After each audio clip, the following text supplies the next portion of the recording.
आज के समय में सब लोगों को करोड़पति बनना है और बस यही सब सोचने में लोगों की ज़िंदगी चली जाती है।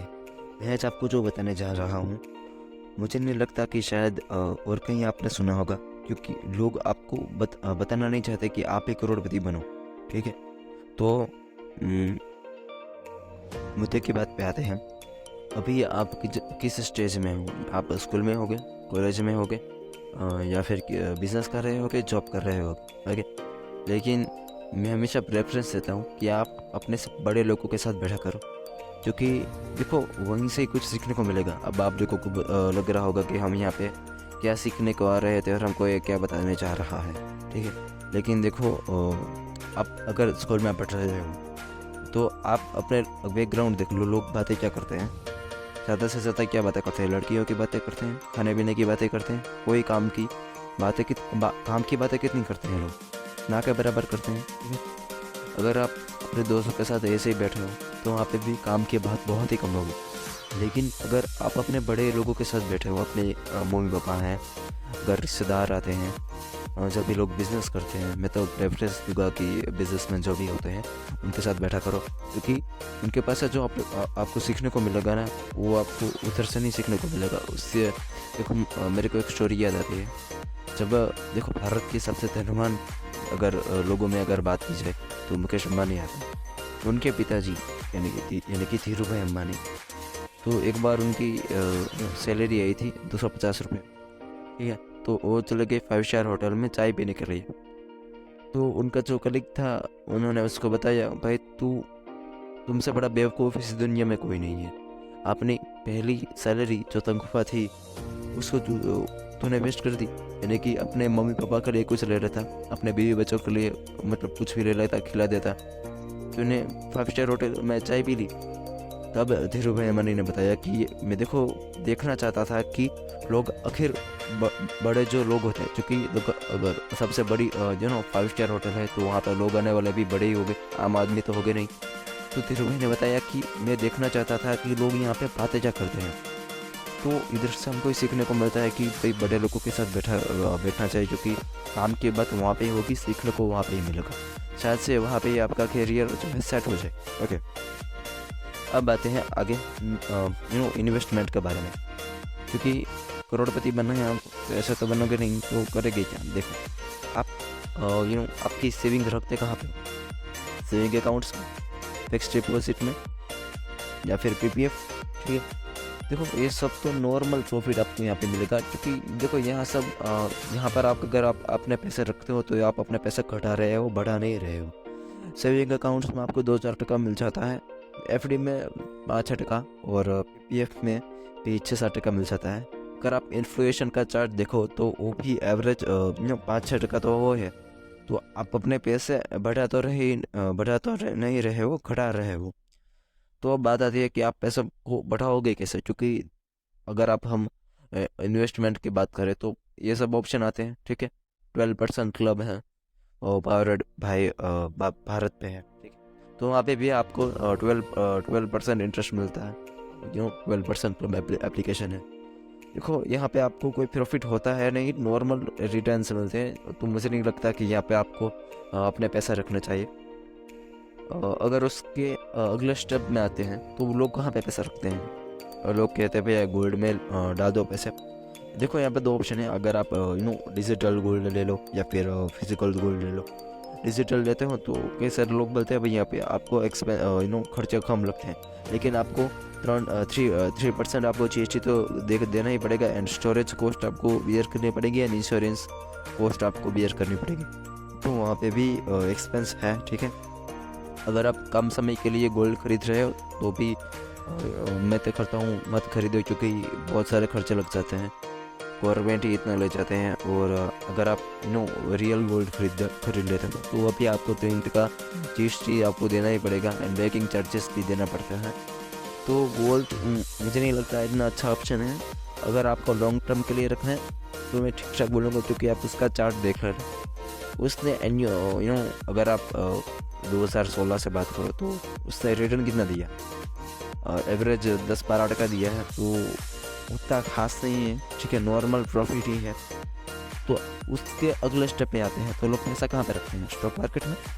देखो स्टॉक मार्केट बोलते लोग रिस्की है, मैं तो बोलूँगा रिस्की है, लेकिन मैं आज आपको जो बताऊँगा उसमें आपका रिस्क तो ना के बराबर है और आप करोड़पति भी बन जाएंगे। क्योंकि स्टॉक मार्केट में अगर आपको खेलना है तो आपको पहले तो आना चाहिए। अगर आपको नहीं आता तो आपके पैसे डेफिनेटली डूबने वाला है, पक्की बात है, ठीक है। देखो अगर आपको नॉर्मल प्रॉफिट से कुछ ज़्यादा करना है यानी कि आपको 10,000 20,000 गुना आपको अपना पैसा बढ़ाना है तो कैसे बढ़ाओगे? देखो ना, 3 चीज़ें मैं हमेशा बताता हूँ। आपको 3 चीज़ें सीखनी पड़ेगी। पहली तो है कंपाउंडिंग की गेम को आपको समझना पड़ेगा। दूसरा, आपको रिस्क लेना आना चाहिए। तीसरा, या आपके पास पैसा ज़्यादा होना चाहिए। इतनी चीज़ें आपके आपके पास है वो आप कर लोगे ईजी। कैसे करें कि मैं आपको बताता हूँ। देखो जस्ट समझो कंपाउंडिंग होती क्या है। अगर आज कोई चीज़ 1 लाख रुपए की है कि मैं आप समझो कि मेरे पास 1 लाख रुपए हैं।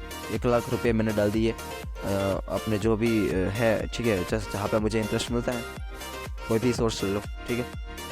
कि चलो मेरे को मिलता है 1500 टका, कम है लेकिन कैसे बढ़ाएंगे मैं आपको बताता हूँ, ठीक है।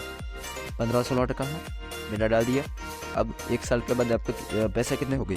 1,15,000। देखो अगर अब आपको जो इंटरेस्ट मिलेगा ना वो 1 लाख के ऊपर नहीं मिलेगा, 1,15,000 के ऊपर आपको इंटरेस्ट मिलेगा। तो ये होते हैं कंपाउंडिंग। अब इसके ऊपर आपको इंटरेस्ट मिलता जाएगा, ठीक है, ये चलता रहता है। तो ये होती है कंपाउंडिंग। अब देखो सोर्स ऐसे कौन से हैं जहाँ पे 15 टका आपको एन्युअली मिलता रहे, क्योंकि एक बार मिल जाने से कुछ होता है नहीं, ठीक है। मिलना आज हर रोज़ हर साल में इतना मिलना चाहे तब जाके ही होगा। तो ऐसी चीज़ है जहाँ से मिलता है वो है निफ्टी 50। अब आप निफ्टी 50 की करंट शेयर प्राइस देख लो तो वो है लगभग 18,000, ठीक है। 18,000। अब हमारे पास इतने ज़्यादा तो पैसे हैं नहीं, तो निफ्टी 20 का ETF आता है, एक्सचेंज ट्रेडेड फंड, यानी कि जो लोग इतना ज़्यादा पैसा नहीं दे सकते वो लोग 200 रुपये में भी खरीद सकते हैं। तो निफ्टी 20 उसको बोलता है, ठीक है। आप लोग देख लेना अपने डीमेट अकाउंट में, आपको मिल जाएगा, ठीक है। तो 200 रुपये का एक आता है, आप खरीद लेना, ठीक है। अब आपको मैं आपको पूरी गेम समझाता हूँ। आपको करना क्या है, अपने मोबाइल में जाना, सिंपली से सर्च करना SIP कैलकुलेटर, किसी का भी उठा लेना कैलकुलेटर और आप देख लेना, ठीक है। हो गया। अब आपको क्या करना है, पर मंथ आपको लगाने हैं 2,000 रुपये, 2-4,000 आपकी मर्जी, आपकी कैपेसिटी के अकॉर्डिंग आप अपना पैसा लगा सकते हो। हम यहाँ पे 2,000, ठीक है। मिनिमम टू मिनिमम आपको 30 साल रखने हैं। कंपाउंडिंग तो ही तो वर्क करेगी, ठीक है। और रिटर्न जो हमें मिलेगा वो हमें मिलेगा 16 टका। कैसे मिलेगा वो भी मैं आपको बताऊंगा, ठीक से एक्सप्लेन करूंगा। देखते हैं कितना होता है। 1,77,00,000 रुपीज़ हो चुके और आपको अपनी जेब से टोटल 7,20,000 रुपये लगाने हैं, ठीक है। तो फिगर्स आपके सामने है। अब देखो सब लोग बताएंगे कहाँ से क्या करना है, ऐसे भी कैलकुलेटर में सब लोग बताते हैं, लेकिन इतना रिटर्न कहाँ से मिलेगा वो कोई नहीं बताता, ठीक है। क्योंकि अगर आप कोई भी एक कंपनी में अपने सारे के सारे पैसे लगाते हो तो बहुत ही ज़्यादा रिस्की होता है। मान के चलो कल को कंपनी डूब गई तो आपके सारे पैसे चले गए।